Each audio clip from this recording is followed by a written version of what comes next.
இருக்கு. இன்னைக்கு தமிழகத்தில் பெண்களோட பாதுகாப்பு மிகப்பெரிய கேள்விக்குரிய மாறிக்கொண்டு வருகிறது. குறிப்பாக பள்ளிகள்ல மாணவர்களுக்கு, பெண் மாணவர் மட்டும் இல்லாம ஆண் மாணவர்களுக்கு கூட, பசங்களுக்கு கூட ஒரு சேஃப்டி இல்லாத ஒரு சூழ்நிலை பள்ளிகள்ல உருவாகி இருக்கு. இதை எக்ஸ்போஸ் பண்ணுங்க, மக்கள் கொண்டு போய் சேருங்க. உங்க குழந்தைகளை படிக்க வைத்து நல்ல மாணவர்களை உருவாக்குவதற்கு பிஜேபி மட்டும்தான் ஒரே வழி என்பதை உணர்த்துங்க. கடுமையான சட்டங்கள் தரல. ஏன்னா தவறு செய்யக்கூடிய ஒவ்வொரு நபருக்கு பின்னாலும் திமுக தான் நிச்சயமாக இருக்கிறார்கள். திமுகவோட தொடர்பு இல்லாம தப்பு பண்றவனே கிடையாது. அண்ணா யூனிவர்சிட்டியில ஆரம்பிச்சு தப்பு செய்யக்கூடிய ஒவ்வொருத்தரும் பயன்படுத்தக்கூடிய ஒரே கேடை பார்த்தீங்கன்னா திமுக கொடி, திமுக கட்சி கேடயமா பயன்படுத்தி தப்பு பண்றாங்க. இந்த உண்மையை மக்கள்கிட்ட கொண்டு போய் சொல்லுங்க.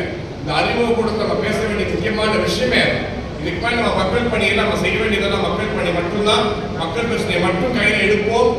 மீண்டும் ஒரு முறை உங்கள் அனைவருக்கும் அட்வான்ஸ் வாழ்த்துக்களை கூறிக்கொண்டு இந்த தேர்தலில் எந்த விதமான சிக்கலும் இல்லாமல் மிக அருமையாக நடத்தி கொடுத்த மரியாதைக்குரிய சகோதரர் திரு ராஜ்குமார் அவர்களுக்கு எனது பாராட்டுகளை நான் தெரிவித்துக் கொள்கிறேன்.